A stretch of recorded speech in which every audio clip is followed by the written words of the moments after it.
जय श्री राम। आइए मिलकर एक बार फिर उसी विषय पर चर्चा करते हैं। मनुष्य शरीर में भगवान का भजन हो सकता है, देवता नहीं कर पाते, मनुष्य शरीर भगवान का भजन कर पाता है। तो इसी विषय पर दोबारा से एक बार विस्तार पूर्वक चर्चा करते हैं। जैसे कि हमने कहा, जहाँ पहले इस विषय को छोड़ा था उसी उसी विषय को वहीं से उसी स्थान से दोबारा पुनः शुरुआत करते हैं।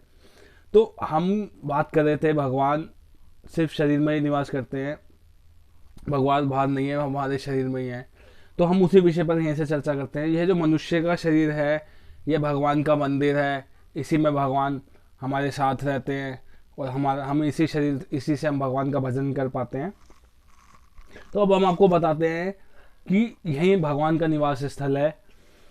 हमने इसमें भगवान को रहने का अवसर दे दिया है। किसी से पूछो भगवान कहाँ है, कहते हैं हमारे अंदर है। लेकिन अब का जो समय है, अब का जो हो गया है, अब हमारे अंदर विकार वासना इतनी भर गई हैं कि अब हम भगवान को देखते तक नहीं। अब हम कहते हैं हमने सिर्फ अपने शरीर में वास दे दिया, और अगर हम पूछे तो अब किसी से कहा जाता है कि बोलो भगवान कहाँ है, तो वो कहता है कि भगवान तो सिर्फ मंदिर में है, मंदिर में जाकर रहो। अब हमने सिर्फ भगवान को मंदिर का स्थान दे दिया है।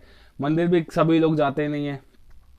अब हम आपको बताते हैं, जिसके हृदय में मंदिर है, वही मंदिर रूपी में भगवान को देख पाता है। मंदिर में भगवान का हृदय में रखना चाहिए। हम हमने तो सिर्फ मंदिर में भगवान को पत्थर के रूप में बैठा दिया है। अगर हम चाहें तो भगवान का भजन कर सकते हैं, लेकिन हम भगवान का भजन नहीं करते। हम तो कहते हैं जी भगवान को बस पत्थर के रूप में मानकर, हृदय में तो अब हम कोई एक आदि है जो अपने हृदय में भगवान को ढूंढता है। मन में, अब आप यहाँ से बात करते हैं, मन में हमारे कौन बैठा है? सारा संसार का जो हमारा कचरा है वो मन में बैठा हुआ है। भगवान को तो हमने मंदिर में रखा हुआ है।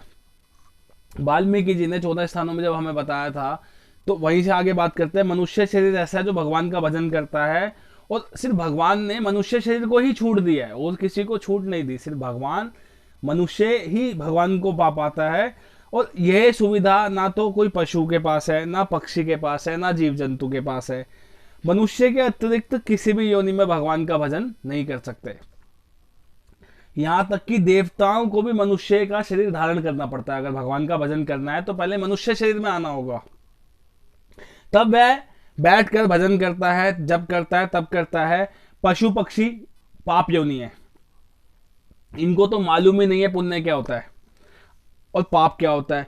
मनुष्य का शरीर इतना भाग्यशाली है, उसी को ही पता है कि पुण्य क्या है, पाप क्या है। गोस्वामी जी ने रामचरितमानस में लिखा है, बड़े भाग मानुष तन पावा, सुर दुर्लभ सब ग्रंथन गावा। बड़े भाग मानुष तन पावा, सुर दुर्लभ सब ग्रंथन गावा। साधन धाम मोक्ष कर द्वारा, साधन धाम मोक्ष कर द्वारा। पाई न जय परलोक सवारा, पाई न जय परलोक सवारा। अतिशय पुण्य के बाद जीव को मनुष्य का शरीर मिलता है, और यह बड़ी मुश्किल से मिलता है। यह साधन धाम, यहाँ साधन धाम या भजन करके हम साधना करते हैं और हम भगवान को पा लेते हैं। सिर्फ मनुष्य शरीर ही एकमात्र है 84 लाख योनियों में जो भगवान का भजन करता है, भगवान को जान पाता है। उसमें भी सब नहीं जान पाता, जिसपे भगवान की कृपा होती है, सिर्फ वो ही एक भगवान को समझ पाता है और भगवान की भक्ति कर पाता है।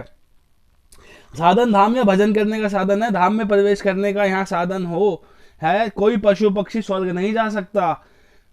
और जब वह भगवान का भजन कर नहीं पाता और वो भगवान को नहीं पा पाता, क्योंकि ये सब जो ऐसा इसलिए है क्योंकि मोक्ष नहीं पा सकता, भगवत दर्शन नहीं कर सकता, भजन नहीं कर सकता, देव योनि कर नहीं सकती।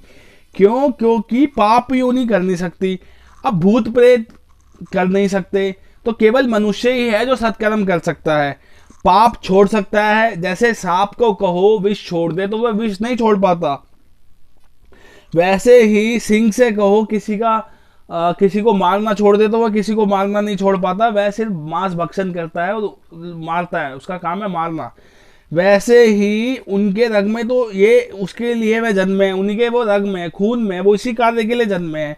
तो इसी तरह मनुष्य जो है वह पुण्य कर सकता है, वह सत्कर्म कर सकता है, वह सेवा कर सकता है, पाप छोड़ सकता है और भगवान का भजन कर सकता है, भगवत प्राप्ति कर सकता है।